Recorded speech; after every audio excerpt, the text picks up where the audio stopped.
everyone, it's your girl Maddie here, aka Beaver Mosh, here today to talk to you about Black Blood from the UK-based black metal band Abduction off of Candlelight Records.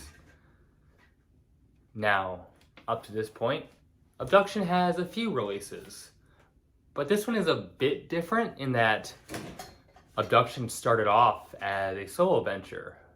This, however, is the first release as a full band. Now, Abduction plays what I would describe as black metal at its core. It's very reminiscent of that early second wave sound. Now, as a whole, for a minute now, black metal has been very explorative. Bands are set to see just what they can combine, what elements they can bring in, and how to push the sound forward and expand it. You have atmospheric black metal, you have melodic black metal, you even have industrial black metal, you have that Cascadian movement that has taken prominence as of late. You have whatever Imperial Triumphant is doing these days. And this is not a complaint at all. I am so glad that this sound that I am so drawn to offers so much diversity. But I also think that with all that, it leaves a lot of welcome room for a project like this one. One that I would say is very singular in its focus. That focus being darkness and fury. Now, that is just a classification of the sound of this record. It is not a comment on the forward-thinkingness or the progressiveness or lack thereof, because this is a very ambitious album. And that is shown right away on the very harsh and desolate opening track, Colonel's Crown. You get these deliciously scathing and grating vocals. The guitars do this haunting tremolo riffs that, to use a cliche, I think they really embody that whole cold and grim thing. Production-wise, I don't know. This is a black metal project. If you're looking for something really polished and crisp and punchy, I would look elsewhere, because this is not the record for you. But with that said, I think the mixing and mastering is just what this album needs for Abduction to bring forth these harsh and decaying atmospheres they want their listeners to experience. Dismantling the Corpse of Demeter, I hope I pronounced that right, opens up with these very slithering arpeggios. Later on, you also get these collapsing, kind of chromatic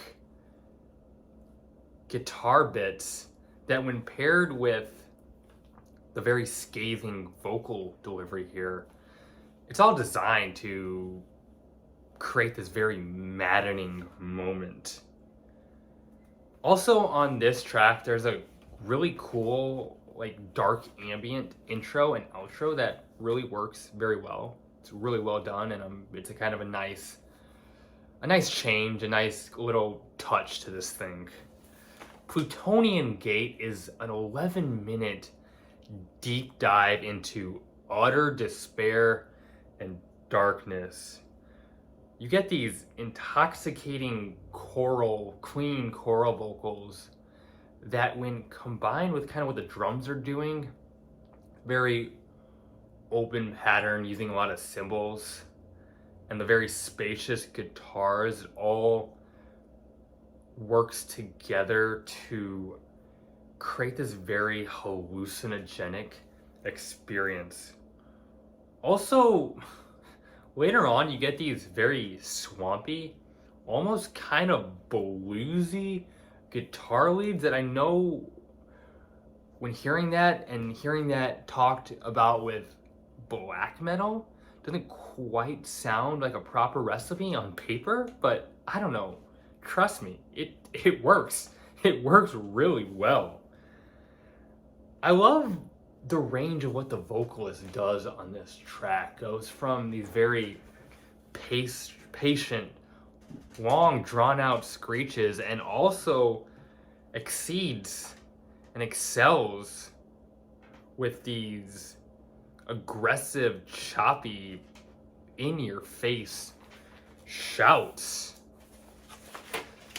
Later on in this track, there's this more smoky and nauseating air that permeates over the utter chaos and destruction that the guitars and the drums and the bass rain down.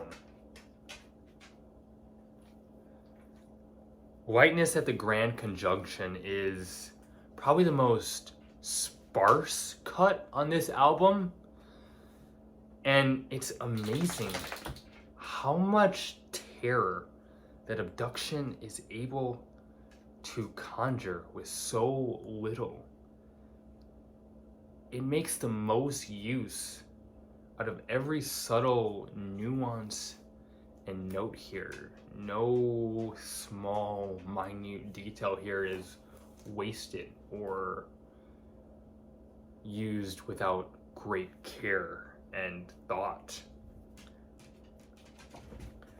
I'm very intrigued by how the vocals are recorded on a psilocybic death. Like, they come in these varying bursts that seem to come out at different angles, and if you give this like a headphone listen, it can create this very nightmarish effect. And then talking about the vocals some more, later on you get these strained, desperate shouts over these hypnotic guitars and pulsating drums for something that comes off so hollow and void of any life. It also conveys a lot of feeling and emotion. It's kind of epic, but that epicness comes from subtraction and minimalism. In the exaltation of the Supreme Being is a stunner of a closing track here. How I described a couple tracks back as being very sparse, but this is the polar opposite. Every inch of this is filled with swaths of sonic evil. The instruments all mesh together in this dark, ritualistic fog. Black Blood is a carefully constructed album. A lot of care in how these songs transition from one another and how they all work together as a whole experience. Most of these are very long, patiently constructed tracks that seamlessly weave from one well composed moment to another. It feels like a dark journey, but a journey with no happy ending or grand destination in sight. This is an ugly, dark experience. And it shows that a record can be ambitious and complex while also being deceptively simple at the same time. I think a lot of bands try to create the darkness and ravage that that Abduction is able to do with Black Blood, but I don't think a lot of bands are able to hit that target as well as this album does. So props to that. Those are my thoughts. Please hit that like button if you would be so kind. Subscribe if you want to see more videos. Leave a comment, tell me how you're feeling about this, and leave any feedback. I'm still trying to improve and get better at these reviews. Thank you for everyone who's watching so far. You can follow me on Twitter, there's a link in the channel's bio. Keep it metal. This is Maddie, aka Beaver Mosh, signing off.